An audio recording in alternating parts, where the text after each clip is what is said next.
Hey everyone, welcome back to the Stone and Straw podcast. I am your host, John Cullen. This is episode 4 of the program, the Stone and Straw podcast, brought to you as always by CurlingZone, Hardline Curling, and Dynasty Curling. And as you can probably tell from the timbre of my voice, I'm a little bit sick this week, a little under the weather.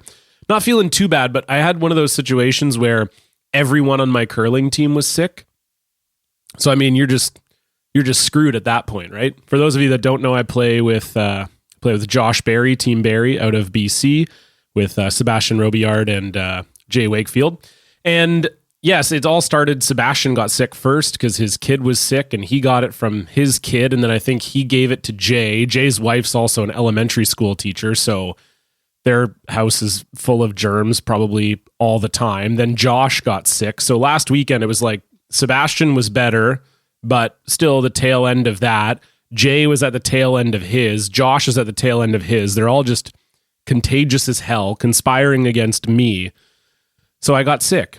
If one person on your curling team gets sick, it's fine. You can just avoid them, especially if it's the person on your team you don't like, then it's really easy to avoid them. You just have like a built-in excuse. Oh, sorry. Oh yeah, no, I gotta go back to my own room. Sorry there, fella. No, I'm just kidding. I don't play with anybody I don't like, but for those of you that do, maybe that's your strategy.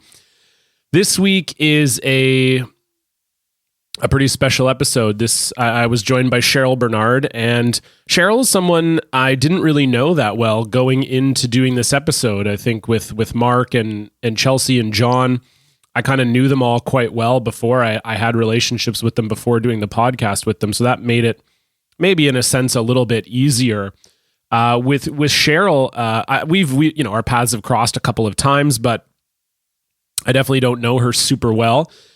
So when I sent out the email to her, I wasn't even sure that I was going to get a response back. And she said, "Oh yeah, absolutely. Come and visit me at the Canada Sports Hall of Fame." So for those of you that don't know, she's taken over as the director of the Canada Sports Hall of Fame in Calgary. So I went out to the Wynn Sports Center there. It's quite an unbelievable complex, and sat down in Cheryl's office. We had a little bit of a time zone mix up. So originally she told me that it was my fault. She asked me to send her a Google Calendar invite, which I did. And I tried to compensate for the time zone change by booking it at 1 hour later. And then it got screwed up. Anyway, the bottom line is it's my fault.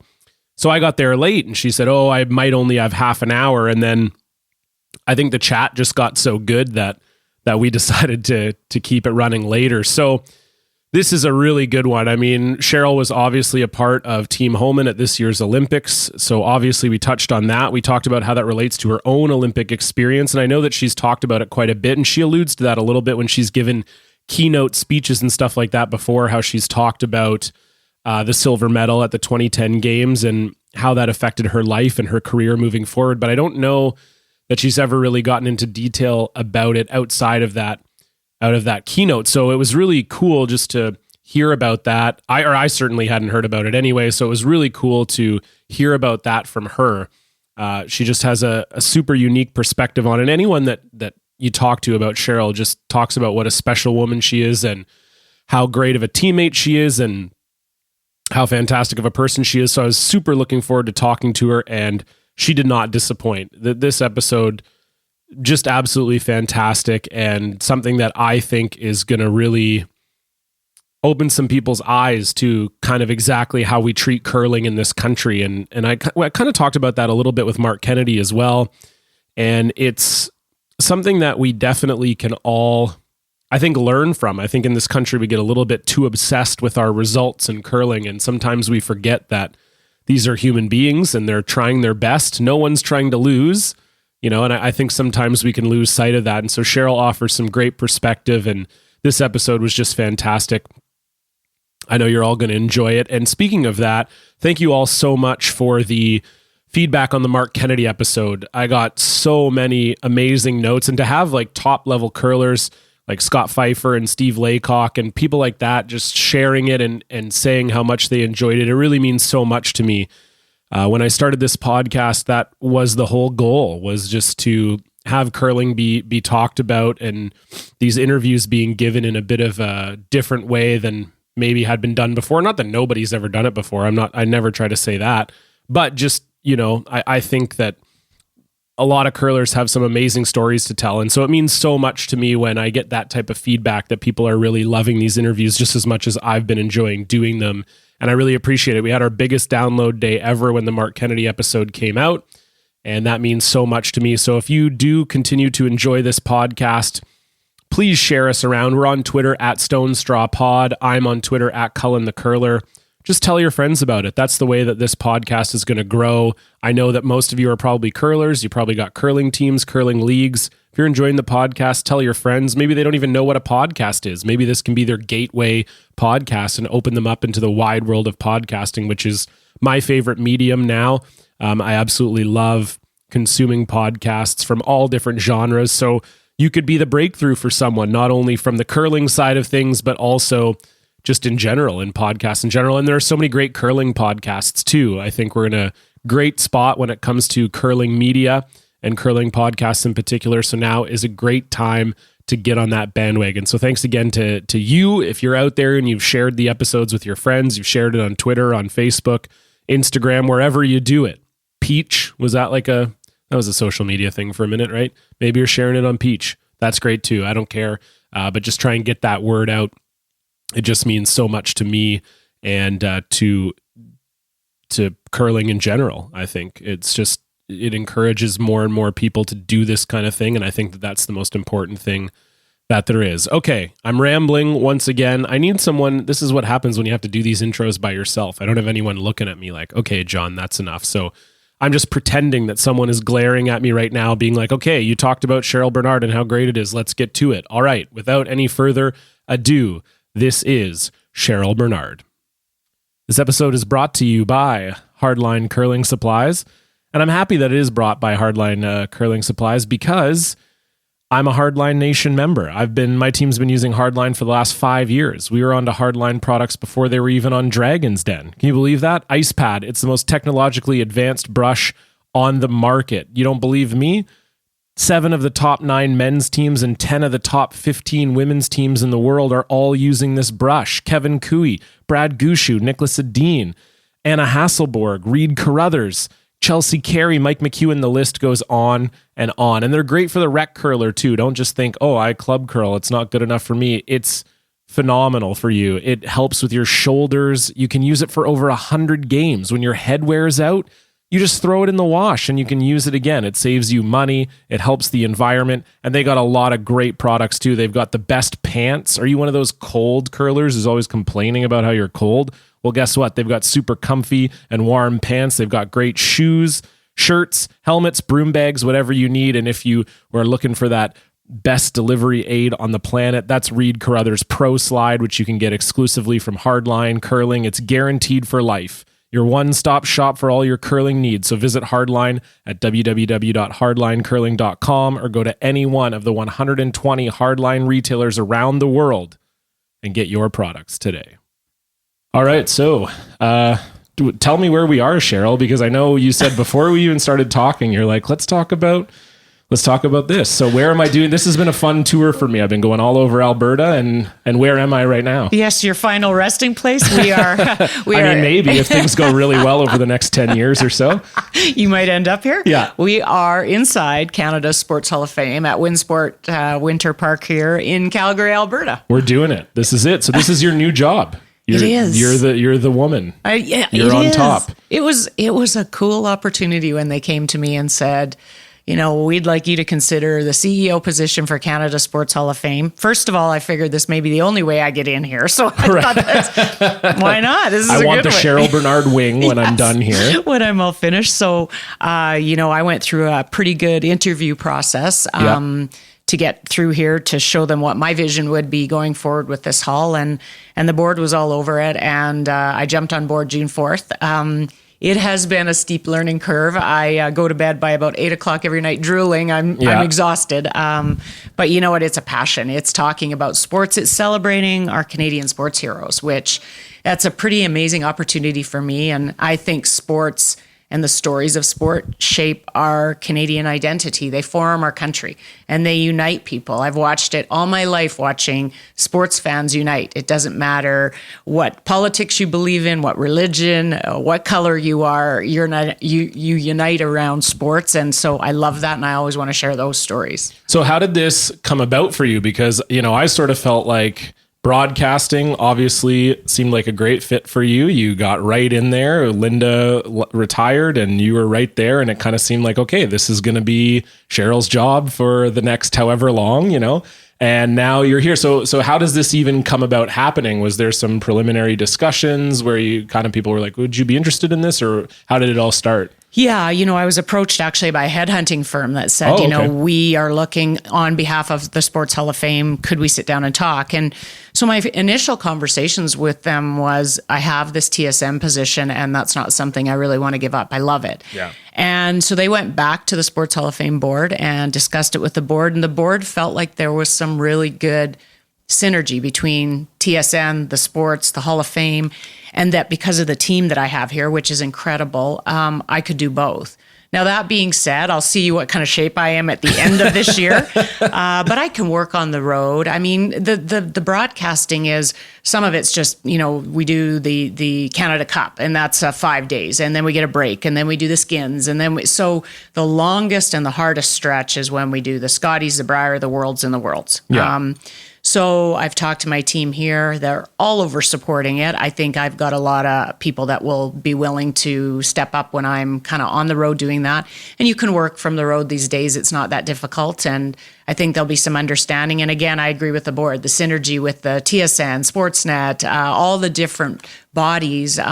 It's like it's full circle. I pick up the phone these days and it's somebody I've either worked with, I've curled with, I've done business with, and it makes the world pretty easy to operate in. Nice. No, that's awesome. And so I was going to ask, we'll get to your curling eventually, but I did want to ask about the broadcasting, because I feel like when you got into that, a couple of questions. First of all, obviously, Linda, well-known, been doing it for a very long time, and people in Canada seem to be very protective of their curling broadcasters.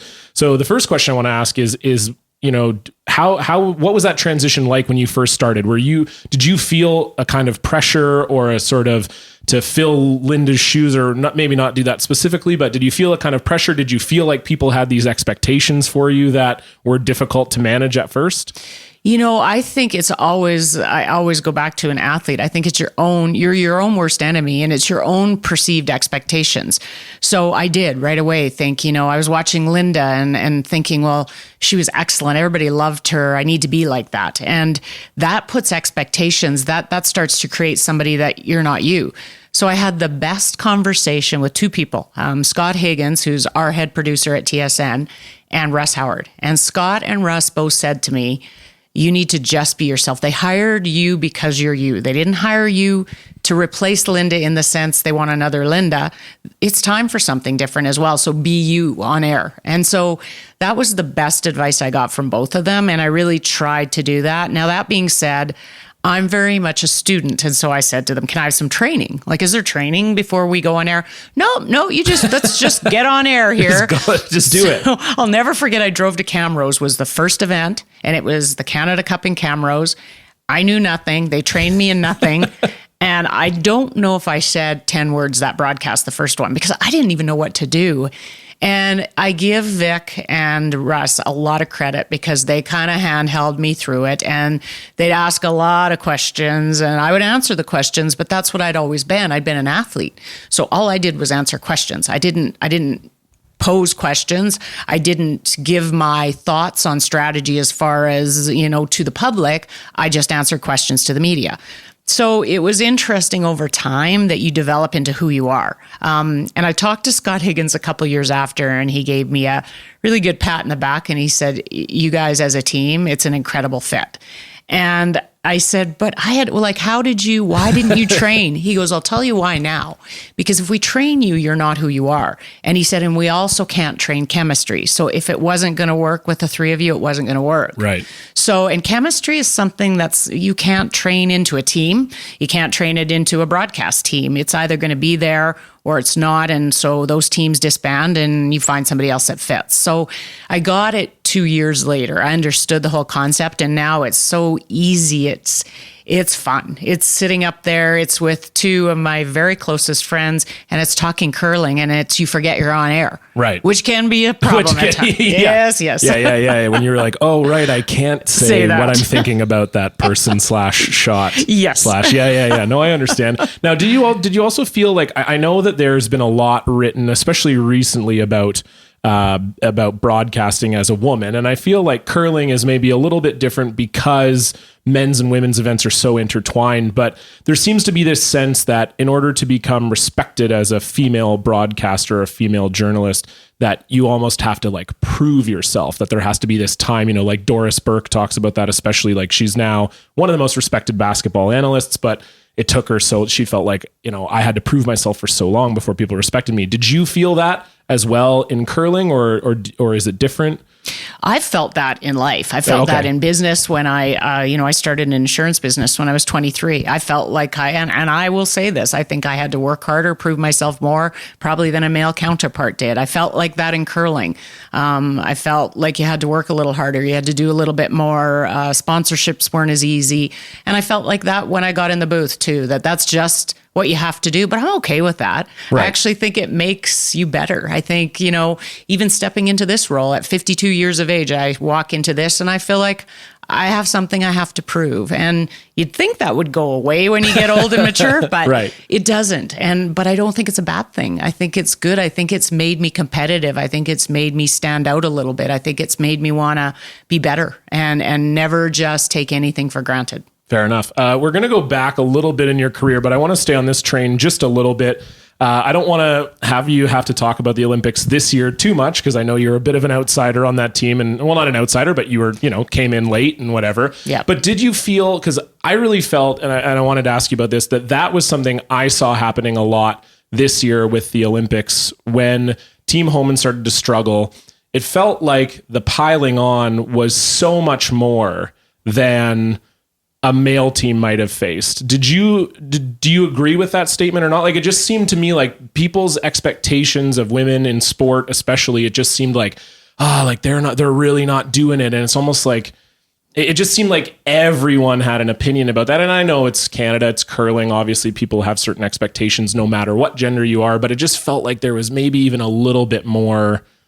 Yeah, and I don't know why. I guess maybe sometimes I looked at it, it's because of the expectations that people were so disappointed. Right. But there was that much expectation on Kody's team as well. Of course. So I don't know. I'm not sure I sensed it as much in Korea, that I felt like it was more on the women's team than it was on the men's team. It may have been only because they started off so poorly, right? Sure. And the men's team started off 4-0, and we started off with 2 losses out of the gate. And so I think, and that is just human nature. That's why we watch sports. People love to see failure. They love to see the underdogs. What? We all know that. And if we all want to admit it, I mean, we love to see the wins. We love to see the underdogs come through, but we also love to, I think we all want to witness these incidents in sport that don't go the way we all think they should. And so that's just human nature and fans. And my concern was the team, Team Homan, and that they didn't get that sense there. They had to deal with it. We had a really good discussion when we left before we came back to Canada. And I said, I'm going to give you the best advice I can on what you're going to go back and face, because I faced it in a sense after losing the gold medal in Vancouver, and maybe not to the same degree, but I said, this is what life's going to be like. This is what people will say. People say the stupidest things, and it's going to hurt. And I said, and you just have to make sure that you go through this next year surrounding yourself and only caring about the people that you care about and their opinions. Everybody else's doesn't matter. You guys have to be a tight unit, believe in each other, believe in what you did your best. I told them I'm their number one fan. I won't be with them the next time they go to the Olympics, but I know they'll be back, and that what they did there and what they faced there, that will put them on the podium the next time. I'm absolutely a believer. Right. And so let's talk about your experience a little more, because obviously you went to the Olympics in 2010, and let's start from the more of the beginning, because I think there was a sense that your team was maybe a bit of a surprise team to go to the Olympics. Absolutely. So I just wanted to first ask, when did you start to feel, was there a point where you started to feel like this could be the team? Because I know you had some decent results before the trials and everything like that. It wasn't like you came absolutely out of nowhere, but there was a bit of that sense. Was there a moment, was there a kind of flash where you're like, I know that we can do this? Yeah, I feel like, the years leading up to those 4 years leading up to those Olympic trials, we worked unbelievably hard. So does every other team. But we knew that we were 4 average curling players on a higher level, average curling players that would have to work very, very hard to win an Olympic trials. And we would have to turn every rock, every stone to try to find out what we could do to be better. We knew we had 4 people that got along incredibly well and that were 100% supportive of each other. That's hard to find. And so between us surrounding ourselves with this bigger team, we had an incredible sports psychologist, Penny Werthner. She was amazing. We had one of the best coaches that I've probably ever seen manage a team in Dennis Balderston, and our family and the people that we surrounded ourselves with that helped us, supported us, and believed us. I'm not sure we believed before they did. They believed we could do it. And then it was the trials, and you've got to have, sports is, you want to say you got to work hard and it'll all work. Well, a lot of other things have to come together. You got to have some luck. You've got to have worked really hard. You got to have 100% belief in each other, and you have to have failed a lot. And I honestly believe all the times we failed, because we didn't have, we'd win events, we'd do stuff, but it was never a consistent run all the time. But all those failures, I think our team was one of the best at learning from them. And I think we turned them around and said, okay, what can we do with this? We never got tired. We amped our practices up. I remember months before the trials, we were practicing because 2 of the girls were working. Carolyn had kids. We were practicing at 7:00 on Wednesday mornings before everybody went to work. So I don't know if there was an exact moment, but I do remember walking into the trials. And I remember our sports psychologist saying, you guys have done everything. Now just have a blast out here. And I believe it was that sum of the parts concept where we had 4 people that really could walk that walk and say, let's just enjoy this. This is going to be a blast. Right. And it was. And it wasn't stressful, and we didn't put pressure on ourselves. Our psychologist allowed us not to do that, and so did our family. They just wanted to have a blast, and oh God, they did. Yeah. So that's good. So I played with Brent Pierce and for a year. It's going back now a few. Yes, it would be. Yes, but I played with him for a year, and he told me that. So he won the Worlds in 2000, and it was a very similar situation to you, that they were not expected to win. They beat Russ Howard in the final, and he felt, and a lot of people listening to this podcast know Brent, and he's his own man. He's got his own opinions, but he felt like there was almost a bit of panic in the actual governing body of Canada, that they almost felt like they had to once they won the Brier, in the gap between the Brier and the Worlds, they almost felt like, we got to over prepare them now. They're not the team that we thought was going to come out of here. So we feel like they need a lot of work, and we got to work with them. And they did end up winning the Worlds in 2000. Obviously you had an incredibly successful Olympics. Did something like that happen to you? Was that something that you felt like after you won the trials, like everyone around you, it felt like, oh boy, like we got to work with them big time before the Olympics happen? Yeah and no. I think they may have learned from some of those instances. Right. I think Curling Canada is very good about reviewing after the fact. So I think, Brent Pierce, that situation, I'm sure they got some feedback from that as well after that. They have some very experienced team members that they put, like Elaine Degg stepped in, but she also realized, like Dennis and I had sat down in the team and said, what is it that we need, and not what they decide what we need. So we were really clear about what we needed. We needed a media attaché because I couldn't field the phone calls. I actually had to forward my number to her and turn my phone off the minute we won the trials. It was overwhelming, and we needed to be in a bubble, and we needed to focus on practicing. And so we were really sure about what we needed, and they didn't seem to. And I did hear behind the scenes after that there was, of course, the panic. Oh my God, we've sent a team that really has never been on the world stage. Right. What's going to happen? totally understand that. I mean, that happens with any sport, and everybody panics because their funding is based on performance, and I get it. So, but I think we really had, again, that team around us that said, no, we're going to continue doing it the way we do it. And we had a lot of people stand up for us in that respect, and I think that saved us, in all honesty. And I do give Curling Canada a lot of credit. They put us in a separate housing from the village when we competed. They know what they're doing. It was... They asked us specifically, what do we need to compete at our best? What can you simulate what happened at the trials? And I mean, we really did go back to what was the perfect storm at the trials, and we just tried to create that again at the Olympics. So do you think that media blitz came because of that sort of surprise aspect, that there was this rush to figure out who you are?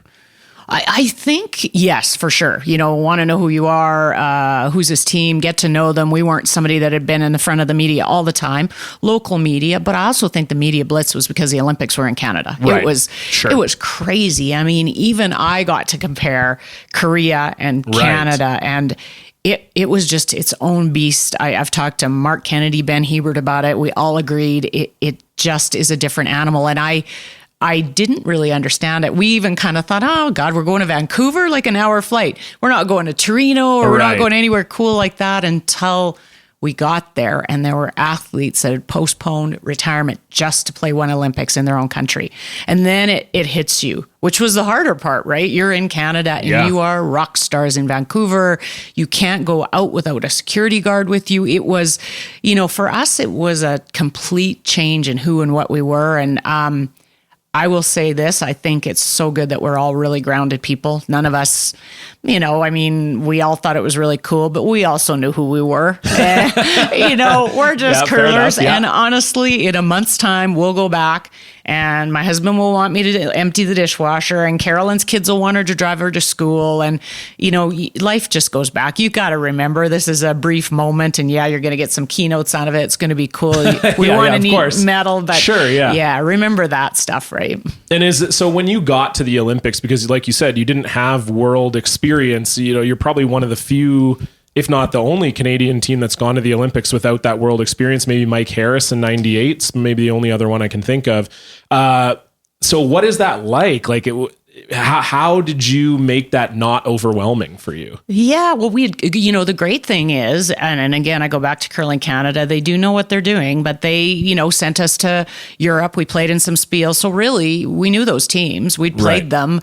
There was a couple we didn't know as well, but we'd played China. We'd played Bingy Wang. We'd played Elizabeth Gustafsson. We'd played those teams. So it was just a big bonspiel with a lot of people screaming, and a lot of screaming really in Vancouver. Yeah, it was crazy. So we really, you just got to talk yourself into it, that it isn't really more than it is. And yes, it was massive, and we knew it. Right. And every time they played the Olympic song, and every time somebody won a medal, and it was massive. But we really did, our families were there, and they didn't think we were anything different than we were a month before. And those kind of things, I really think when you have success, that you really kind of got to turn to those people that know you, that, think you can be a pain in the ass some days. And you are. You're just you. They help keep you on your feet on the ground for sure.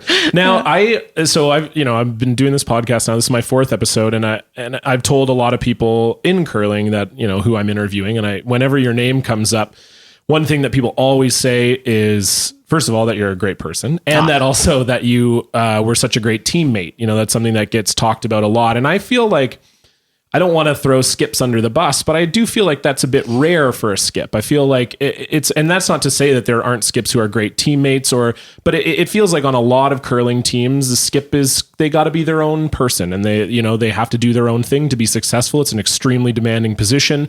So I feel like a lot of times skips don't get that. They're a great teammate. Right. How did you balance those two things of being a skip, but then also being a great teammate? Well, I think there's some people being awfully nice, because I definitely had an edge to me, but I think what it was is that my team knew that edge was for on the ice, and when I was competitive, and they could kind of roll with it and not take it personally. I also learned very early on, starting a business at 23. When I sold it, I had 13 women working there, and I know what it takes to get things done. And I know it's not me that does it. It's a team. And so I had a very different concept, played sports all my life, team sports. I had a very different concept of how I would lead. And I really didn't lead. It was more of a collaborative style. I wanted everybody's opinion. But that being said, I made the final decision because I was throwing the rock, and they all respected that. And so it was just that style for me. And I needed to have the support of the team to play well. And I needed them to understand when I felt something, they needed to go with it. Because that's the skip's prerogative. That's what you have to do as a skip. It's that gut feel. It may not be the right call by the books. And I'm so big about that in the booth because it's sometimes you just see it. Yes, this other shot is probably the obvious shot, and risk versus reward, it's the one you should play. But you might not just know that spot. And this spot's, it might be a tougher shot. So that's one of the things that's kind of a unique talent in skips. But, I think I'm a good person. I would want that. I would want people to remember me. I'd rather, it's not really what you get by playing sport. It's what you become. I've always believed in that. And I hope that sport has created, a good individual in the country, an ambassador, a role model, maybe an influencer. I hope that that's what sport has done for me. This episode of Stone and Straw is brought to you in part by Dynasty Curling. Dynasty Curling is a Canadian company that has been around since 2015, changing the landscape of curling apparel, both on and off the ice. And my team uses Dynasty. We're repping the Dynasty clothes out there. They're super comfortable, super nice, and we're not the only ones who use them. Obviously, Olympic and world champions, Team Jennifer Jones, Team Chelsea Carey, Team Gushu, Team Adine, Team Kody, and many more. If you follow them on Twitter at Dynasty Curling, you can see their insanely good roster. But what a lot of people probably don't know is that Dynasty also creates a lot of curling products for off the ice as well. It could be hats and hoodies that just have the Dynasty logo on it, which look great. They have gear to support your favorite team or your favorite province at the Brier or the Scotties. And they also have workout gear, which is really cool too. So you should obviously check them out, and especially check out that apparel. You probably didn't know. You probably just think, oh, it's only this sublimated curling gear I see on the ice. No, they have awesome off-ice stuff, and because they're really sweet, they have a deal just for you for listening to this podcast. If you use the promo code STONESTRAW at checkout, you'll get 10% off your any purchase you make of Dynasty off-ice apparel. So that's pretty amazing. So head on over to dynastycurling.com, enter in the promo code STONESTRAW, and you'll get 10% off your order of Dynasty off-ice apparel. And if you live in Winnipeg, they just opened a retail store, so you can check that out at the Granite Club in Winnipeg, or check them out online at Dynasty Curling on Twitter, Instagram, or dynastycurling.com. So let's get back to the Olympics. And so you obviously you win the silver medal. Like you said earlier, talking about expectations, Canada. What was that like? And, you've talked about your family and them helping keep you grounded, but what was that initial kind of month after the games like, where maybe you were in an unfortunate position where it wasn't gold. And so people freaked out about that. Yeah. It's funny. I will tell you this. And as you can see, I get choked up with it. And I told Team Homan this, and I hadn't told many people. I pretty much didn't come out of the house for a month after the Olympics when I got home. And it was mostly because, the first thing I did a week after we got back to Calgary is I phoned my team and I sat down with them and I said, I am so sorry about missing that shot. And, I needed them. They were really good about it. This will always be, you think you get over this stuff, but you never do. And they were fabulous. My team didn't care. Good God. They were like, what? They're like, we won a silver medal. And I'm like, yeah, but we lost a gold. And they're like, no, we didn't. So that was really cool. I didn't come out of the house for a month. Couldn't deal with it. I was so disappointed that I had let so many people down, your country, your team, so many people that did so much for us to get there. But it took a month. I got out of that. I got out of the hole, and I started to realize we'd won a silver medal and we hadn't lost the gold and all the stuff that you do. And I really went on to talk about that in a ton of keynotes. I am one of those athletes that doesn't speak about all the glory, because I really feel like when I'm speaking to a group of people, they want to know that it's real, that, by the time you see athletes stand on a podium, they have lost more times and missed more shots and failed more often. And I don't want people to see anything different than that, because they walk away feeling good about themselves too, that failure is normal, that And I think I talked about resiliency and grit and the people you surround yourself with, and that the reason I got through that was because of the team and the relationships and my family. And so I did. So it was tough. It was never going to be an easy path because I personally had to deal with it because those shots were missed by me. So, right. But I've really made a choice, and I did a TED talk on it, that it's a choice on how you view it. And I definitely have chosen to view it differently.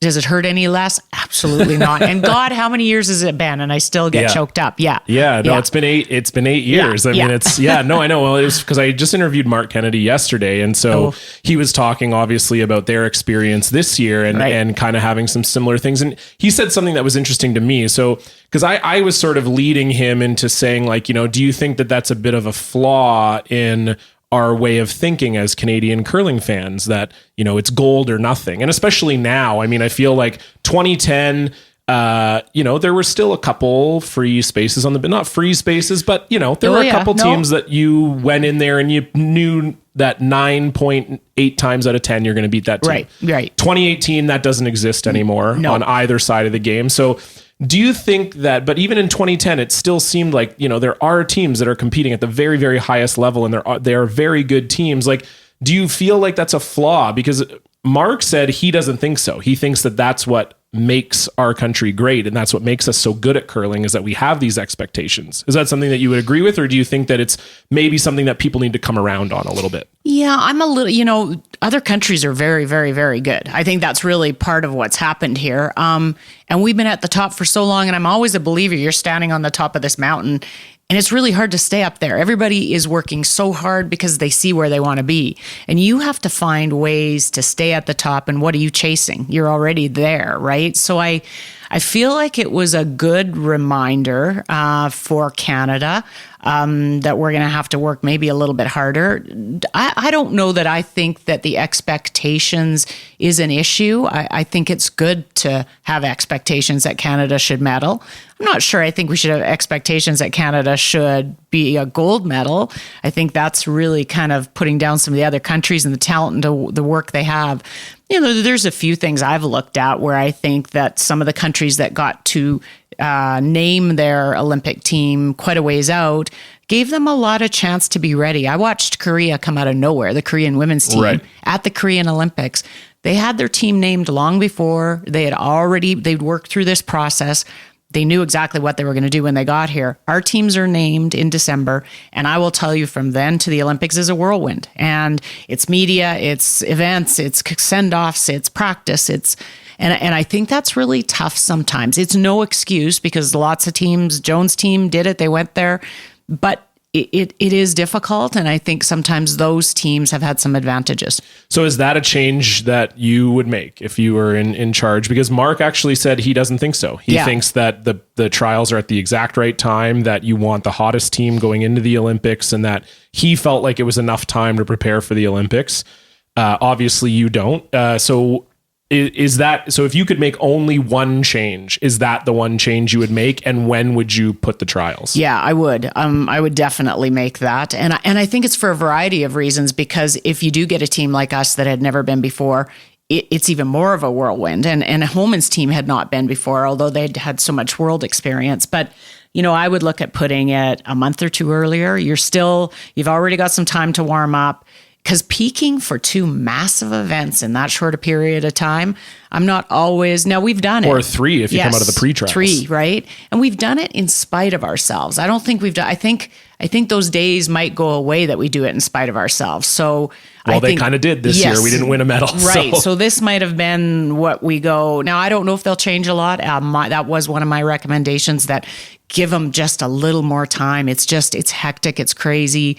One of the things they also did is they went over and practiced in Japan before they went to Korea.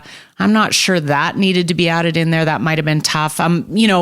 Good or bad, they know their system. They're trying to get you acclimatized to that time zone. And so that's an opportunity, and get you away from things, media, parties, events, everything that has to happen. So yeah, a little earlier, in my opinion, a couple months earlier would be better. Yeah. And so I wanted to also talk about, you talked about being on top of the mountain. You get to the Olympics, you've done this thing that so few Canadian teams have done. You're on top of the mountain. And I've always joked that whenever I make the Brier, I'm quitting. That was like my goal when I was a kid. I'm a curler in BC. I have a lot of other things going on in my life. At some point you recognize your limitations, that, you're just not going to be one of the top curlers. So for me, it's like, if I make the Brier, I'm done. And I sort of felt like that was you after the Olympics. That was kind of the sense I got just from watching you. I was in some of the same tournaments as you. And then obviously I played with the husband of a lady you curled with. And so I kind of got a sense of what was going on. And I always felt like, of all the teams that had gone to the Olympics, once you were back from the Olympics, it was kind of over for you. Is that a fair thing to say? Yeah, it was. And we'd already discussed it. We said we would do that 1 year after as a team. And it was part of the, I didn't want to end the relationships on a bad note. I knew this team had done everything they possibly could, and peaked and done the best they could as a team. We did our very best, and we were at the very best, but we'd all put a lot on the table to do that. So I saw a family coming into play. Corey definitely was going to have kids. Carolyn needed time with her kids. She had, we had just put so much to the side that there was no way we were going to ever be able to commit that level for 4 years again. And I was 43. So, we weren't young. Carolyn she's a year or two older than me. So she was 45. So I wasn't seeing a future with this team at all. So we just agreed that this was a blast. Let's enjoy our swan song year, have a blast out there, really enjoy it, and then part ways as friends. And we really did. We knew it up front. We knew that that's what we were going to do. And I think it was the right thing. I don't think there was any more upside to us remaining as a team. And what about you individually? Like, did you ever feel like, because you didn't have a ton of success after the Olympics, do you think that was something that affected you personally, that you kind of like it was hard to be motivated after that? It was, I found it really hard. You go through, and that's what impressed me, to see like a Mark and Ben go back to an Olympics, because, and they've talked about it. It's really hard to go play in Yorkton, Saskatchewan after you just played in a Olympics and a trials. It's just so hard to get back into the grind. And I started to hate packing my bag, and I started to hate going places. And I just knew that is not fair, because I did put together another team. Yeah. And in fairness to them, I realized a couple of years in, you know what, I don't have the heart for this. It just wasn't there anymore. I knew it. When you just don't get excited to go, and you don't get excited. In fairness to all that, the minute I stepped out on the ice, like if you could just transport me to a game, I loved it. My juices would flow. I was ready to play. I was passionate. But getting there and organizing and practicing, I lost it. I just lost the desire to do it. And did it ever come back? Because I saw a quote from Blake McDonald kind of saying the same thing, that he was like, after they won the Worlds and everything, it was sort of like, what am I even doing? And so he's kind of echoing what you're saying, and he has never come back and hasn't really shown any desire to come back. Is that, do you ever, like, you're broadcasting all these top level events, all that kind of thing, are the juices ever flowing, or are you happy with that just is what it was? I guess I don't know. I in the middle of broadcasting, every now and then I'm at ice level at a Scotties, and I think, oh, this would be amazing to be back. Or I threw a ton last year because of the home and opportunity. Sure. And I was throwing really well. And I thought, this could be kind of cool. Right. And then I looked at my life and what I'm pretty singularly focused. So when we were focused on Olympics, it was at a cost to a lot of other stuff. And my family, I don't think I could put them through that again. That's who I am. And then I jump into the TSN, and I'm going to do that the best I can. And I jump in here now, so I think I've moved on. I think I love all the I haven't lacked any challenges, which has been great, because I think that might have been what would have drawn me back to the game, is if I couldn't find anything else to, light my fire and get me going. But I've had so much stuff that's really, I'm out to prove myself in other areas, and that's been good enough for me. That's good. And so you talked a little bit about home, and I want to kind of finish on that a little bit, because it was such a unique experience. You're talking about throwing a lot of rocks. Were you scared to play? No. If you had to play, would you have been? No. I knew I was dying to play. Yeah. I would have loved to play. I would have loved, and I knew that 99% chance I wouldn't play unless somebody went down or got sick. And Emma was sick, actually. I think everybody kind of knew very late in the event. And so I was kind of getting prepared. One game that we talked about, I might be going in, and I would have loved it. Yeah. No, scared, never scared. That was never. Maybe scared's the wrong word, but nervous? Nervous? No, I mean, no, I knew I'd throw. There was no pressure on me, put it that way. And especially by that point, there was no pressure. Had it been to go in for Rachel and, now they're in the heat of it and there would be nerves, but I've always played with nerves. So it wouldn't have been anything really different from before. So how did the Homan thing even come about? Because, I feel like no one was really expecting that was going to be, it's judging by the look on your face, least of all you. No. How was that presented to you? Why do you think you were someone that got chosen? It was a pretty easy, I think I even knew it when Rachel phoned to ask. I could right away figure out what the objective was, and the reason is, as a team, it's really difficult to bring somebody into the fold and for them to find out all the things about the team. And this is a team that's going to continue to stay together and compete for many more years. And so for them to take a current player, somebody, because they do some unique things as a team. There's a lot of stuff. It's almost like proprietary info you don't want people in on. Yeah, and so I think that it was really smart for two reasons, that, and also they all said you played in one of the toughest Olympics, a home Olympics in your country, and the broadcasting was easy too because I knew them from broadcasting. Right. So I had a little bit of an edge. I can hear them on mic a lot of times. I know a little bit more about them than probably even their competitors do. So it was an easy fit and transition for me to go in there. My only regret in the sense was that I didn't get into that position sooner than later, right? So I didn't feel as able to help them when things started to slide because I didn't know them well enough in that sense. What could I do? You're kind of tiptoeing around the perimeter going, if I do something, I don't want to upset the apple cart. I don't want to upset anybody on here. Slowly I got to know them. And by the end of it, honestly, I wish we were just starting out because I think there could have been some things I could have said because they lost their first game. Right. And at that point you say nothing. It's one game. It's one loss. You played Korea in their country and they stood on their head and that's going to happen. Yeah. What can you do? Don't worry. Yeah. Then they lost their second game and that was when I think I could have been more valuable. And, we did the typical, hey, you guys don't worry about it. This is, you got a lot of games to go. That's probably one of the teams that you're going to play in the final. So there you go. But it was never enough. I think I could have. And we did have some individual deep conversations through the week. But in the end, what I think I was there for, and I'm glad I was to prepare them for what they would have to deal with when they got home. Right. Was to give them some pretty heartbreaking stories of stuff that I dealt with so that they understood that it was normal.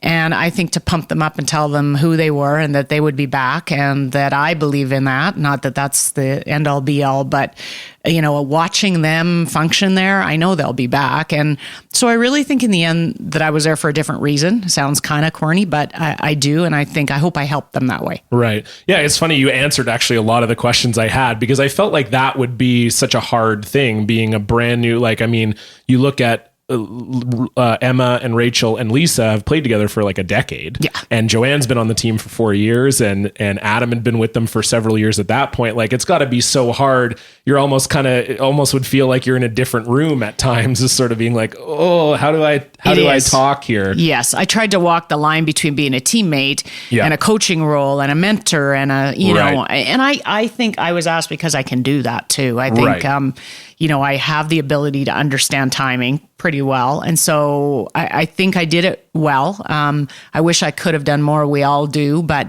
it's just what it was. And I'm pretty happy with what I was able to do for them at the end. And I still am there for them in a support role. I've reached out to them on occasions just to say, how are you? How's things going? Yeah. If you need anything, I'm always there. Because it might be another wave for them once the season starts. It could That's be, right? When it's you deal with the initial wave, you have the summer off, but then it's like, okay, now you're back in a place where someone might shove a microphone in your face and be like, hey, what happened? Yes. Yeah. And I mean, what happened sport, right? I've got asked that so many times and that's what I said to them. Get a canned answer. And I'm sorry. I say that I'm a reporter in a sense, and I don't want canned answers, but get one and stick with it because you'll get asked that question so many times. Yeah. And really get a theme as a team on how you're going to answer that question. And it's nobody's business what happened there. Totally. Yeah. So just stick with that. And I think that was a good piece of advice for them. And I think they have. That's good. Okay, well, we'll finish on this last thing. I've asked a few people this so far, and I think you're uniquely positioned maybe to answer it because you've seen the game obviously from the ice level, from a coaching perspective, from a broadcasting perspective. Where do you see curling going in the next 5 or 10 years? What's going to be the next big development in curling? I will speak more to what I'm concerned about in curling in a sense that sure. I see the grassroots curling as a concern. I think our professionals in high level are well taken care of. I think we've got a lot of events. We've got a lot of TV, this new World Cup curling event. I'm excited for curling on the elite level. I'm really worried about curling on the grassroots level, and I think something has to be done.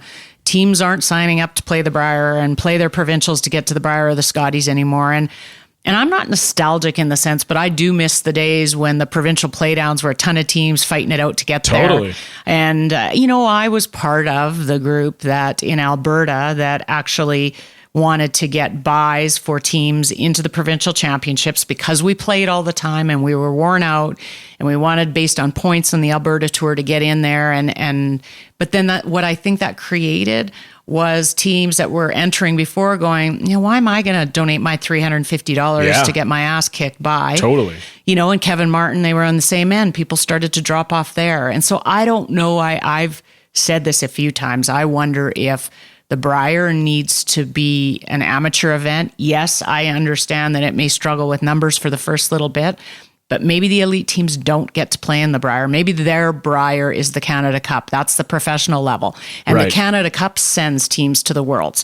But the Brier goes back to a grassroots. That's where curling started. Right. Get some doctors and some dentist teams in there. Get some teams that are, their fans follow them because this is the first time they've ever been to a Brier. And they don't go anywhere from it. They don't get to go to the Worlds. But maybe that will build up the game because that's my concern. Right. Well, because you have the travelers, which is, and I do know people that stop playing men's because they're like, well, this is a pretty good event. It's a great time and it feels like an accomplishment to win it. And so, I agree. I think it's a hard thing because like you said, that I think the trickle down effect of that, it makes sense in Alberta in a sense, you if you're a team in Alberta in the early 2000s and you go, well, we got to get through Martin and Furby. Good luck to us, No. And then you got good young teams too. Cooey was playing with John at the time and all, you've got at least 3 or 4 teams where if you're just a decent team, you have no chance. It's not going to happen. No. Even if you, on your luckiest day, you beat Furby in the semifinal, you're losing to Martin in the final. It's not, Lightning's not going to strike twice. But now it's happening. Like I curl in BC. No one is fooled. BC's not exactly a curling superpower, but it's happened in our own province too. People see only like there's, obviously Jim Cotter, great team, and they're a world ranked, highly ranked team. And then it's like teams like our level that are in the 40s and 50s of the world rankings, and it's like teams are even afraid to go against us now. It's well, I know that I'm not going to beat Cotter and Jonice or whatever. Like it's so weird. I know that's become the new thing. This idea you can beat anyone. It's weird that I could see it in powerhouse provinces, but I think once it starts to get to less powerhouse provinces, then it's a concern. And you see the numbers decline, and and it could be for a variety of reasons. It may not all be that, but we've got to figure out a way to get those numbers up. And I love the elite side. My only criticism I would say on the elite side is, I think, any events, so it could be a Bonspiel, Slam events, I think you need to start dropping off your bottom 2 teams and letting some new blood in because it's just recycling. That's all you ever see on TV. There needs to be a tier 2. There does. And I don't know how. And so now you're starting to, that's your feeder system then. Yeah. Now some young kids, because let's say Glenn Howard performed poorly for the last few Slam events or whatever, Spiel events, it doesn't matter. And now he's dropped to the bottom, your bottom 2 drop off, and now you bring up a team. Now they get an opportunity. And they lose the final, now they're in the system, and now they get to play. And if they don't perform and they're down in the bottom 2, then they're out again. So it needs a feeder system. They're trying with tier 2. I loved that. Right. I thought that was excellent. It just needs to be more than one. Right. It's just one event. So those are the only 2 things. I think the game is, I wish there was more money in it. That's really never grown. Of course. Yeah. I mean, sponsors are stepping forward. TV, you've got to give everybody, TSN, Sportsnet, CBC credit for what they do for the game and what they're doing for these players. I mean, that's allowing players to get sponsors to sign on. So, the the game's in good hands in that end. I don't know. I really would like somebody smarter than me to figure out how to get more people to play. It's above my pay grade too. Sorry. Thanks, Cheryl. And this is normally where I let people thank their sponsors, but you're not curling. Do you want to plug the Hall of Fame? What can people do here? They can come down. They can check it out. Yeah, the Canada Sports Hall of Fame. This is a pretty cool place. It is a very cool place. I've never been here before. And what a unique area. Yeah. You can go through. We've got the most amazing exhibits. We've got a curling exhibit. I listen to Russ Howard every day. It kills me. I phoned him one day on that note. This is my nightmare, Russ. I told Russ that I'd thrown a towel over his exhibit because I was so tired of spending all winter with him. But it's, the Sports Hall of Fame is amazing. If you're in Calgary, if you're from Calgary, it's a great afternoon to come down and tour the exhibits and see all the inspiring Hall of Famers that we have here. Awesome. Well, thank you, Cheryl. Thanks, everyone, for listening, and we'll catch you next time. All right. Thanks, everybody, for listening to the Stone and Straw podcast. I don't know why I did a big there, like I forgot the name of my own podcast. That's what happens, like I said, you sit in this room alone, things are bound to happen. But I like that I said with such a pause that you're like, did he even forget the name of his own podcast? Anyway, we are Stone and Straw podcast. That was episode 4 with Cheryl Bernard from the Canada Sports Hall of Fame. How great was that, right? I don't lie to you off the top of the show. I would never say, hey, this episode's great, and then you listen to it and you're like, he was lying. It's only the truth, baby. And these episodes have all been so much fun. With Cheryl, it was great. We were sitting in her office in the Canada Sports Hall of Fame, going through her career. I mean, she obviously got emotional during the interview. It just I feel really privileged to be there, to hear some of these stories. And I'm just so glad that some of them are being shared with you now. Speaking of great stories, next week on the program, we have Brendan Botcher. And here's the thing. I'm actually, I'm going to skip a week. So I know I said that this was going to come out every Tuesday for 6 weeks. I'm going to skip next week, October 30th. There's been 5 Tuesdays in October. I kind of want this to go a little bit later in November. Plus my birthday's on Halloween. Scary baby, I know. So I've got some birthday plans next week. I have some friends coming in from out of town. So we're going to take next Tuesday off.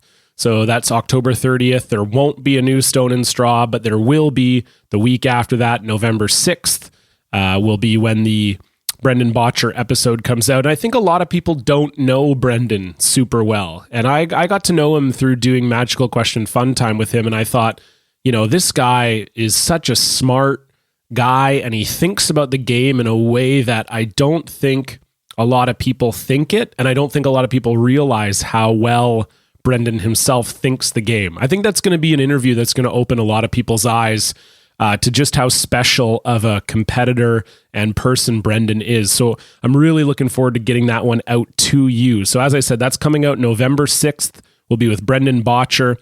I want to thank Graham Wright for the amazing theme song, my producer, Daniel Cuzzetto, always doing an amazing job making this podcast sound fantastic. Thanks to CurlingZone, Hardline Curling, Dynasty Curling. Thanks to you. Follow us on Twitter at Stone Straw Pod. You can follow me at Cullen the Curler. And we'll be back in 2 weeks with Brendan Botcher. Thanks for listening.